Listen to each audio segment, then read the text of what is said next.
Welcome back to my YouTube channel. तो चलिए आज जो है आपको 2014 का सीटेट का पेपर करवाने वाले हैं। 2014 में जो है आपका पेपर ऑफलाइन हुआ, ईवीएस के क्वेश्चन करवाने वाले हैं, ईवीएस का। चलिए पहला क्वेश्चन देखते हैं।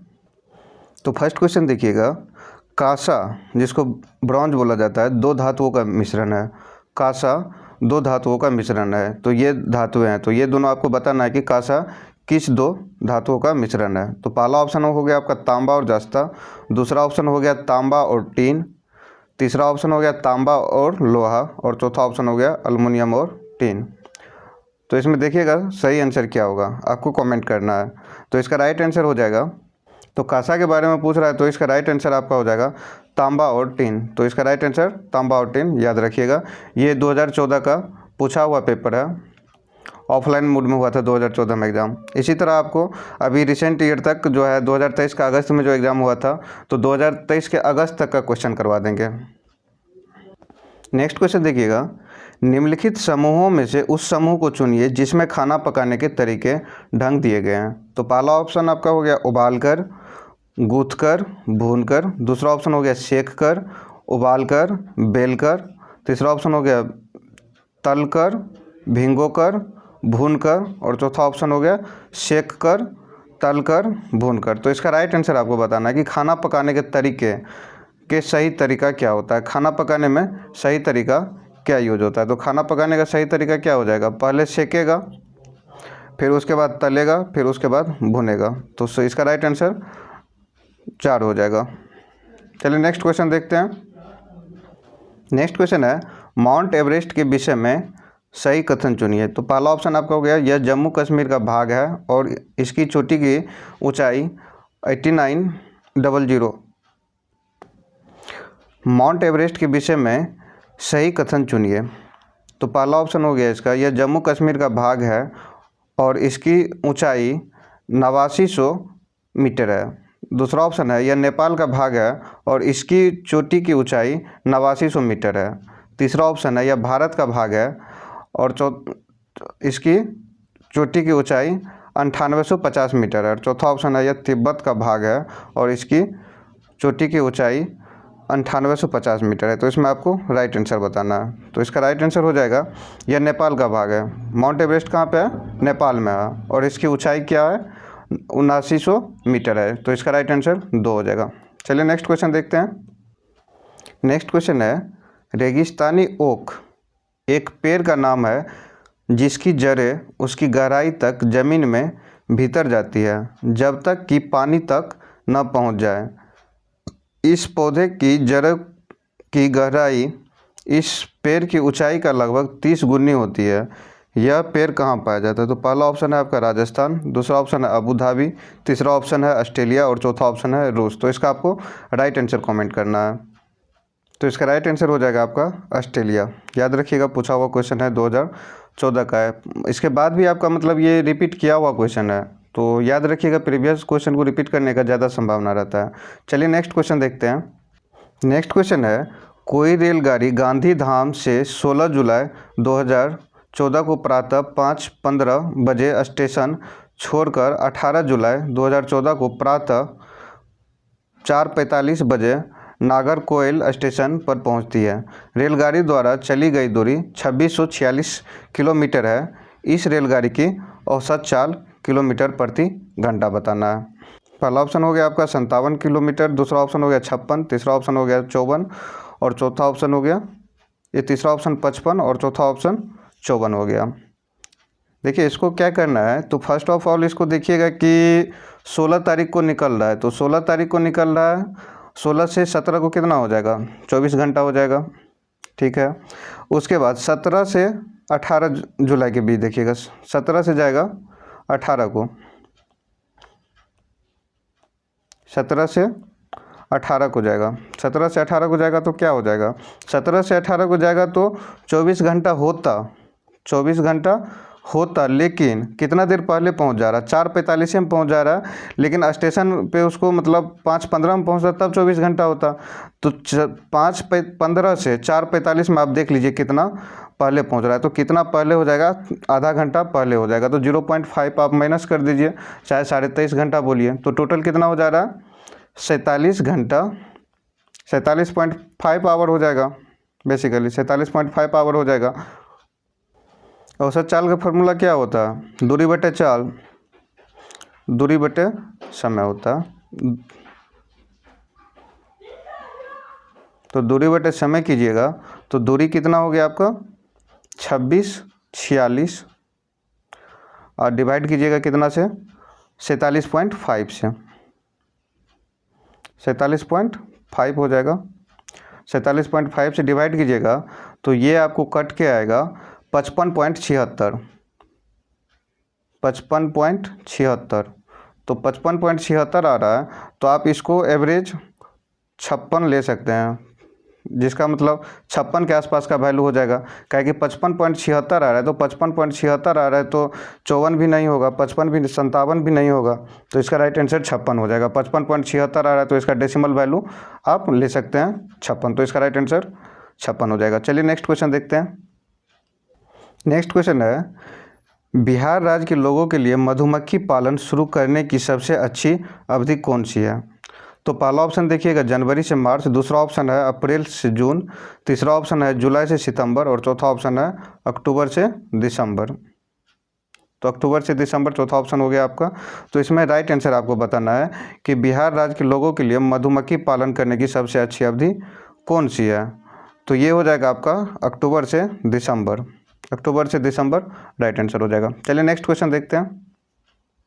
नेक्स्ट क्वेश्चन है, खेजड़ी वृक्ष के बारे में सही कथन चुनिए। तो खेजड़ी के बारे में जो है 2021 और 2022 में भी पूछा हुआ क्वेश्चन है, ये VVI है, आप लोग याद रखिएगा, VVI क्वेश्चन है, काहे कि बार बार ये क्वेश्चन पूछा जा रहा है। पहला ऑप्शन है इसका, यह वृक्ष मुख्यतः राजस्थानी क्षेत्रों में पाया जाता है। दूसरा ऑप्शन है, इसे अधिक जल की आवश्यकता नहीं होती। तीसरा ऑप्शन है, यह छायादार वृक्ष है जिसकी छाया में बच्चे खेलना पसंद करते हैं। चौथा ऑप्शन है, यह अपने तने में जल एकत्र करता है और लोग पतले पाइप से इस जल को पीते हैं। तो देखिए खेजड़ी वृक्ष के बारे में पूछ रहा है, तो खेजड़ी वृक्ष जो है क्या होता है? रेगिस्तान का पौधा है, रेगिस्तान में पाया जाता है, यह मुख्यतः रेगिस्तान क्षेत्र में पाया जाता है। तो यही आपका इसका राइट आंसर हो जाएगा, यह मुख्यतः रेगिस्तान क्षेत्रों में पाया जाता है। और जो ये ऑप्शन है कि जल की अधिक आवश्यकता नहीं होती है, तो नहीं, इसका वो जल की आवश्यकता होती है, लेकिन इसका जड़ जो है लंबा होता है और वो बहुत नीचे तक गया हुआ रहता है, जिसके कारण वो पानी मतलब आवश्यकता अनुसार ले लेता है। तीसरा ऑप्शन है, यह छायादार पेड़ जिसकी छाया में बच्चा खेलना पसंद करते थे। तो बिल्कुल गलत है, कांटा टाइप का। देखिएगा खेजड़ी वृक्ष के बारे में सही कथन चुनिए। तो पहला ऑप्शन आपका हो गया, यह वृक्ष मुख्यतः रेगिस्तानी क्षेत्रों में पाया जाता है। दूसरा ऑप्शन हो गया, इसे अधिक जल की आवश्यकता नहीं होती।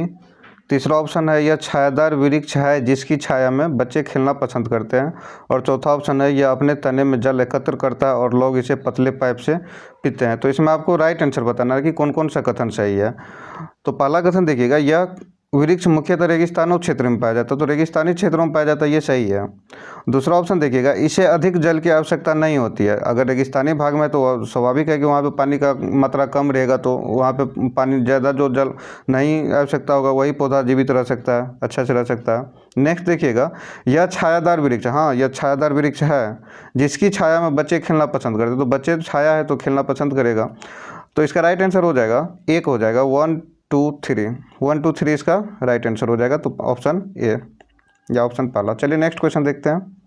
नेक्स्ट क्वेश्चन देखिएगा, हाथियों के विषय में नीचे दिया गया कौन सा कथन सही है? तो हाथी के बारे में, ये जानवर के बारे में प्रत्येक बार कोई ना कोई क्वेश्चन पूछा ही जाता है, तो हाथी के विषय में आपको सही बताना है कि कौन सा कथन सही दिया हुआ। हाथी अपना अत्यधिक भार होने के कारण बहुत आराम करना पसंद करते हैं। दूसरा ऑप्शन है, 3 महीने के बच्चे का भार सामान्यतः 2 क्विंटल होता है, यही इसका राइट आंसर हो जाएगा। 3 महीना का जो बच्चा होता है ना, तो उसका लगभग 2 क्विंटल होता है वजन, ठीक है। तो इसका राइट आंसर 2 हो जाएगा। चलिए नेक्स्ट क्वेश्चन देखते हैं।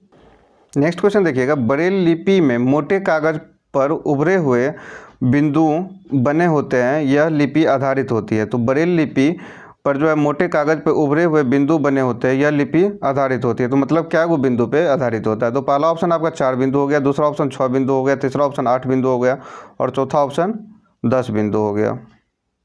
तो इसका राइट आंसर हो जाएगा आपका 6 बिंदु। तो बड़े लिपि में जो है मोटे कागज़ पर उभरे हुए बिंदुओं बने होते हैं, तो इसमें 6 बिंदु बना होता है, तो इसका राइट आंसर 6 बिंदु हो जाएगा। चलिए नेक्स्ट क्वेश्चन देखते हैं।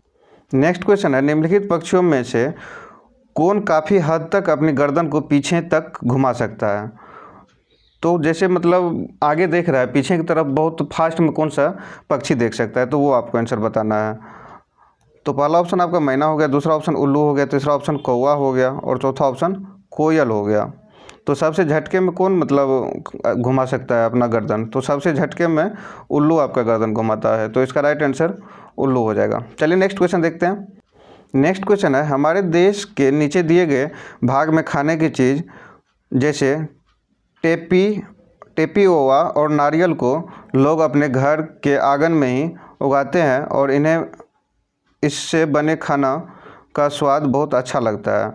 तो पहला ऑप्शन आपको हो गया आंध्र प्रदेश, दूसरा ऑप्शन असम हो गया, तीसरा ऑप्शन गोवा हो गया और चौथा ऑप्शन केरल हो गया। तो इसमें आपको राइट आंसर बताना है कि टेपिओवा और नारियल के तेल को कहाँ के लोग पसंद करते हैं। तो इसका राइट आंसर आपका केरल हो जाएगा। केरल में जो है नारियल का उत्पादन होता है और वहाँ पे जो है नारियल के तेल में सब्जी उब्जी भी बनता है, तो इसका राइट आंसर केरल हो जाएगा। चलिए नेक्स्ट क्वेश्चन देखते हैं। नेक्स्ट क्वेश्चन देखिएगा, कोई डॉक्टर एक मरीज को खाने के लिए कुछ दवाइयाँ लिखता है और साथ ही गुड़, आंवला और हरी पत्तेदार सब्जियाँ जरूर खाने का सुझाव देता है। यह मरीज किस रोग से पीड़ित होना चाहिए? तो पहला ऑप्शन आपका बुखार हो गया, दूसरा ऑप्शन मियादी बुखार हो गया, तीसरा ऑप्शन मलेरिया हो गया और चौथा ऑप्शन एनीमिया हो गया। तो इसका राइट आंसर बताना है कि मरीज खाने के लिए कुछ दवाई लिखता है और हाथ में गुड़, आंवला और हरी पत्तेदार सब्जी जरूर खाने का सुझाव देता है, तो मरीज किस रोग से पीड़ित है? तो इसका राइट आंसर आपका हो गया एनीमिया। तो इसका राइट आंसर एनीमिया हो जाएगा, ऑप्शन 4। चलिए नेक्स्ट क्वेश्चन देखते हैं। नेक्स्ट क्वेश्चन आपका हो गया, कुछ पक्षी हमारा तुलना में 4 गुनी अधिक दूरी तक देख सकते हैं, ये पक्षी। तो पहला ऑप्शन आपका हो गया कौवा, चील, बुलबुल, दूसरा ऑप्शन हो गया बाज, कबूतर, तोता, तीसरा ऑप्शन हो गया चील, बाज, गिद्ध और चौथा ऑप्शन हो गया पाख्ता, कौवा, मोर। तो इसमें आपको राइट आंसर बताना है, कुछ पक्षी हमारी तुलना में 4 गुनी, जैसे हम मतलब जितना दूर तक देखते हैं उसका 4 गुना ये पक्षी देख लेता है। तो इसका राइट आंसर बताना है क्या होगा? तो इसका राइट आंसर आपका हो गया चील, बाज, गिद्ध, ये सबसे ज़्यादा डिस्टेंस तक देख सकता है। तो इसका राइट आंसर। नेक्स्ट क्वेश्चन देखिएगा, भारत के मानचित्र में दिल्ली की स्थिति के सापेक्ष हिमाचल प्रदेश की राजधानी शिमला और मध्य प्रदेश की राजधानी भोपाल क्रमशः स्थित है दिल्ली के। तो दिल्ली से आपका क्या हो जाएगा? ये आपका यहाँ पे आपका दिल्ली हो गया, दिल्ली के सापेक्ष, तो दिल्ली के सापेक्ष शिमला यहाँ पे है, तो शिमला उत्तर हो जाएगा और भोपाल यहाँ नीचे है, तो भोपाल क्या हो जाएगा? दिल्ली के सापेक्ष दक्षिण हो जाएगा। ऐसे होता है, नॉर्थ ऊपर होता है और साउथ जो होता है नीचे होता है। ईस्ट इधर हो गया, वेस्ट इधर हो गया, ये आपका लोकेशन होता है। और जो है आपका दिल्ली बीच में हो गया, दिल्ली आपका बीच में हो जाएगा, दिल्ली आपका बीच में हो गया, दिल्ली आपका यहाँ पे है, ये दिल्ली हो गया। उसके बाद ये आपका शिमला हो गया और ये आपका भोपाल हो गया। तो दिल्ली के सापेक्ष, तो दिल्ली के सापेक्ष शिमला उत्तर हो जाएगा, तो उत्तर की ओर। और जो है आपका भोपाल पूछ रहा है, तो भोपाल क्या हो जाएगा? दिल्ली से दक्षिण हो जाएगा। तो इसका राइट आंसर 3 हो जाएगा, उत्तर और दक्षिण में। तो इसका राइट आंसर क्या हो जाएगा? उत्तर और दक्षिण में। चलिए नेक्स्ट क्वेश्चन देखते हैं। नेक्स्ट क्वेश्चन देखिएगा, ईवीएस संक्षेपण डैश का अर्थ प्रयुक्त होता है। तो पहला ऑप्शन है एनवायरमेंटल स्किल्स, दूसरा ऑप्शन हो गया एनवायरमेंटल साइंस, तीसरा ऑप्शन हो गया एनवायरमेंटल सोर्सेज और चौथा ऑप्शन हो गया एनवायरमेंटल स्टडीज़। तो इसका राइट आंसर हो जाएगा एनवायरमेंटल स्टडीज़। चलिए नेक्स्ट क्वेश्चन देखते हैं। नेक्स्ट क्वेश्चन है, निम्नलिखित में से कौन सा प्राथमिक स्तर पर पर्यावरण अध्ययन के शिक्षण का उद्देश्य नहीं है?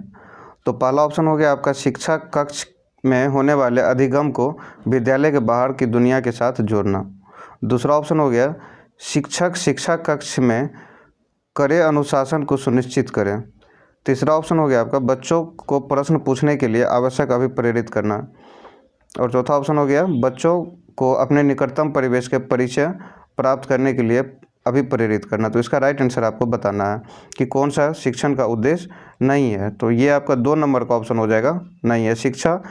शिक्षक कक्ष में बड़े अनुशासन को सुनिश्चित करें। तो ये कड़ा अनुशासन का नहीं करना चाहिए। चलिए नेक्स्ट क्वेश्चन देखते हैं।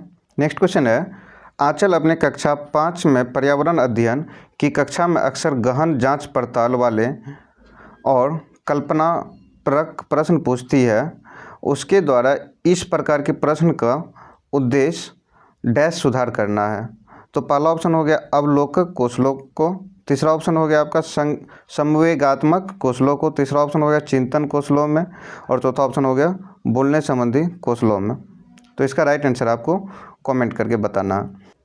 तो इसका राइट आंसर हो जाएगा चिंतन कौशलों में। तो इसका राइट आंसर चिंतन कौशलों में हो जाएगा। चलिए नेक्स्ट क्वेश्चन देखते हैं।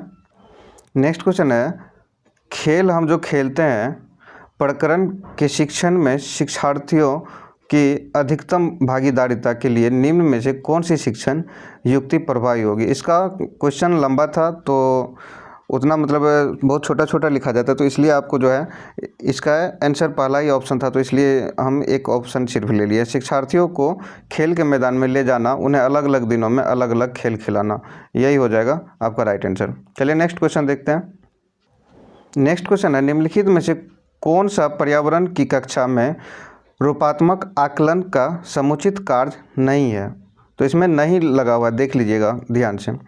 पहला ऑप्शन है पाठ में दी गई महत्वपूर्ण शब्दावली की परिभाषा का व्याख्या करना, ये तो सही है। दिए गए प्रयोगात्मक क्रियाकलाप को पूरा करना और अपने अवलोकन को दर्ज करना, ये भी सही है। तीसरा ऑप्शन है दिए गए प्रयोगात्मक प्रारूप के चिन्हांकन वाले आरेख बनाना, और चौथा ऑप्शन है जल प्रदूषण की हानि के विषय में चर्चा करना, और चौथा ऑप्शन है जल हानि प्रदूषण के हानि के विषय में चर्चा करना। तो ये क्या लिख रहा है कि आकलन रूपांतर समुचित कार्य नहीं है, तो नहीं आपका हो जाएगा ऑप्शन डी हो जाएगा, जल प्रदूषण के हानि के विषय में चर्चा करना। तो ऑप्शन में आपका नहीं है, यहाँ पे ध्यान रखिएगा, नहीं है, इसलिए ये आंसर हो जाएगा, नहीं तो बाकी तीनों सही है। चलिए नेक्स्ट क्वेश्चन देखते हैं। नेक्स्ट क्वेश्चन आपका जीव जंतुओं पर आधारित पाठ को पढ़ाने वाले शीतल कक्षा 4 में शिक्षार्थियों के लिए चिड़ियाघर का भ्रमण का आयोजन करती है। यह डैश शिक्षार्थियों की मदद करेगा। पहला ऑप्शन आपका हो गया वन्य जीव जंतु संरक्षण के कौशलों के विकास, दूसरा ऑप्शन आपका हो गया दैनिक समय सारणी की चर्चा में बदलाव, तीसरा ऑप्शन हो गया कक्षीय अधिगम का वास्तविक जीवन की परिस्थितिकी से जोड़ना, और चौथा ऑप्शन हो गया आपका जीव जंतुओं को पालतू कैसे बनाया जाता है इसके प्रति संवेदना। तो इसका राइट आंसर बताना है कि जब चिड़ियाघर का परिभ्रमण करवाता है तो शिक्षार्थियों को क्या ज्ञान देना चाहता है। तो इसका राइट आंसर आपका हो जाएगा कक्षीय अधिगम की वास्तविक जीवन परिस्थितियों के साथ जोड़ना, इसका राइट आंसर हो जाएगा। चलिए नेक्स्ट क्वेश्चन देखते हैं। नेक्स्ट क्वेश्चन है शालिनी कक्षा 5 के शिक्षार्थियों को पोषण पर आधारित प्रकरण से परिचित कराना चाहती है। उन्हें श्यामपट्ट पर पाचन तंत्र का आरेख बनाना चाहिए, पोषण तत्वों से भरपूर विभिन्न प्रकार के भोजन के उदाहरण देने चाहिए। तीसरा ऑप्शन है विभिन्न प्रकार के भोजनों को प्रदर्शित करने वाले चार्ट का प्रयोग करना चाहिए, और चौथा ऑप्शन है शिक्षार्थियों से कहना चाहिए कि वे अपने अपने टिफिन बॉक्स खोलें, उसके तत्वों का अवलोकन करें। तो यही आपका राइट आंसर हो जाएगा ऑप्शन 4। चलिए नेक्स्ट क्वेश्चन देखते हैं। नेक्स्ट क्वेश्चन है रश्मि को यह सिखाया जाता है कि वह प्रश्न पत्र बनाते समय निम्न चरणों का अनुपालन करें। तो निम्न चरणों का अनुपालन करें मतलब क्वेश्चन कैसे सेट किया जाता है, क्वेश्चन बनाने टाइम में कैसे बनाना चाहिए क्वेश्चन।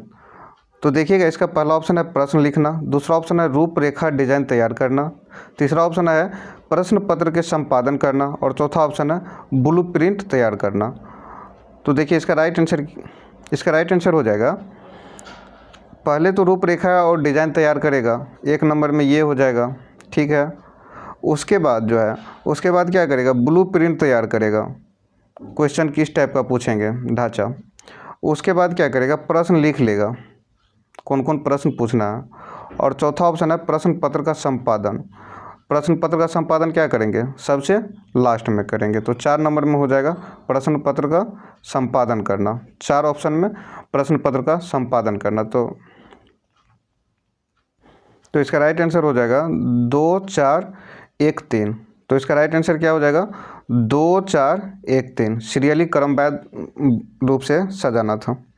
चलिए नेक्स्ट क्वेश्चन देखते हैं। हरप्रीत अपने शिक्षार्थियों को यह सुझाव देनी चाहिए है कि पर्यावरण संरक्षण के लिए हम किस प्रकार एक व्यक्ति सबसे अच्छे संभावित तरीक़ों से अपना योगदान दे सकता है, उनका सबसे बेहतर सुझाव हो सकता है।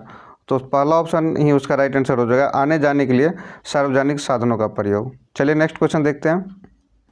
नेक्स्ट क्वेश्चन है, कक्षा 5 में शिक्षार्थियों में जिज्ञासा जागृत करने का निम्न में से सबसे प्रभावी तरीका है। तो पहला ऑप्शन है अधिक हस्तपरक अनुभव प्रदान करना, दूसरा ऑप्शन है लिखित कार्य में उन्हें अधिक प्रयास देना, तीसरा ऑप्शन है अक्सर इकाई परीक्षण का आयोजन करना, और चौथा ऑप्शन है गहन जांच परक एवं कल्पना परक प्रश्न पूछना। तो इसका राइट आंसर हो जाएगा यही, गहन जांच परक और कल्पना परक प्रश्न पूछना। तो राइट आंसर डी हो जाएगा। चलिए नेक्स्ट क्वेश्चन देखते हैं। नेक्स्ट क्वेश्चन है, यदि 1 महीने के लिए बिजली ना हो तो हमारा जीवन किस प्रकार प्रभावित होगा? इस प्रश्न को पूछने का उद्देश्य है। तो पहला ऑप्शन है समुचित तरीके से बिजली का प्रयोग करने के प्रति शिक्षार्थियों को संवेदनशील बनाना, दूसरा ऑप्शन हो गया बिजली के स्रोतों के विषय में शिक्षार्थियों का आकलन कराना, तीसरा ऑप्शन हो गया शिक्षार्थियों के कल्पना परक और चिंतन परक कौशलों का विकास करना, और चौथा ऑप्शन हो गया शिक्षार्थियों के सामान्य जानकारी का आकलन करना। तो इसका राइट आंसर आपको बताना है कि राइट आंसर क्या हो जाएगा कि अगर 1 महीना के लिए बिजली ना हो तो हमारा जीवन किस प्रकार प्रभावित होगा। तो टीचर क्या बताना चाहता है, मतलब जो क्वेश्चन पूछने का उद्देश्य क्या है? तो इसका पूछने का उद्देश्य है कि शिक्षार्थियों के कल्पना परक और चिंतन परक कौशलों का विकास करना। तो राइट आंसर 3 हो जाएगा। चलिए नेक्स्ट क्वेश्चन देखते हैं। नेक्स्ट क्वेश्चन है, कक्षा 5 में पर्यावरण अध्ययन की पाठ्य पुस्तक के एक पाठ में सर्वेक्षण और लेखन पर एक भाग का मुख्य उद्देश्य है। तो पहला ऑप्शन हो गया शिक्षार्थियों का समान जानकारी का आकलन करना, दूसरा ऑप्शन हो गया शिक्षार्थियों को अक्सर उपलब्ध कराना कि वे चीज़ों को खोजें और सीखें, तीसरा ऑप्शन हो गया विषय और आधारभूत अवधारणाओं को सीखने में शिक्षार्थियों की मदद करना, और चौथा ऑप्शन हो गया शिक्षार्थियों के व्यवहारिक कौशलों में सुधार करना। तो आपको क्वेश्चन पूछा जा रहा है कि कक्षा 5 में पर्यावरण अध्ययन के पाठ्य पुस्तक के एक पाठ में सर्वेक्षण और लेखन पर एक भाग का मुख्य उद्देश्य है। तो इसका राइट आंसर आपको कमेंट करना है। तो राइट आंसर इसका हो जाएगा शिक्षार्थियों को अक्सर उपलब्ध कराना कि वे चीज़ों को खोजें और सीखें। चलिए नेक्स्ट क्वेश्चन देखते हैं। 89 का देखिएगा, वृक्ष संरक्षण का अवधारणा के विषय में शिक्षार्थियों को संवेदनशील बनाने के लिए गुंजन निम्नलिखित कार्यकलाप का आयोजन करती है। तो पहला ऑप्शन है प्रत्येक शिक्षार्थियों को इस बात के लिए प्रोत्साहित करना कि वे एक दूसरे को वृक्ष को अपनाएं और उसकी देखभाल करें। नेक्स्ट ऑप्शन देखिएगा। नेक्स्ट ऑप्शन है वन संरक्षण पर वाद विवाद प्रतियोगिता का आयोजन करना, तीसरा ऑप्शन है वृक्षों पर आधारित पोस्टर निर्माण संबंधी प्रतियोगिता का आयोजन करना, और चौथा ऑप्शन है शिक्षार्थियों को कटी लकड़ियों के भंडारण दिखाना। वांछित उद्देश्य को प्राप्त करने के लिए ऊपर दी गई गतिविधियों में से कौन सी कम प्रभावी होगी? तो ये आपका 4 जो है सबसे कम प्रभावी होगा। शिक्षार्थियों को कटी लकड़ियों के भंडारण दिखाना, तो कटी लकड़ी का भंडारण दिखाएगा तो उससे कुछ ज़्यादा उसको नॉलेज तो नहीं आएगा कि मतलब क्या है न है। बाद में आपका 3 ऑप्शन जो है तो 3 ऑप्शन पे जो है ज़्यादा जानकारी मिलेगा। चलिए नेक्स्ट क्वेश्चन देखते हैं। नेक्स्ट क्वेश्चन देखिएगा, कक्षा 5 में शिक्षार्थियों को यदि यह समाप्त हो जाए पाठ पढ़ाने के बाद शिला उपकरण के विषय में शिक्षार्थियों की समझ के स्तर पर विषय में जानने के लिए एक प्रशिक्षण ग्रस्त प्रशासित करती है, उसे यह जानकर आश्चर्य होता है कि बड़ी संख्या में शिक्षार्थी संबंधित अवधारणाओं को कौन सी समझ पाए, इसका प्रमुख कारण हो। तो इसका राइट आंसर यही पहला ऑप्शन हो जाएगा कि उसके प्रकरण को पढ़ाने के लिए सही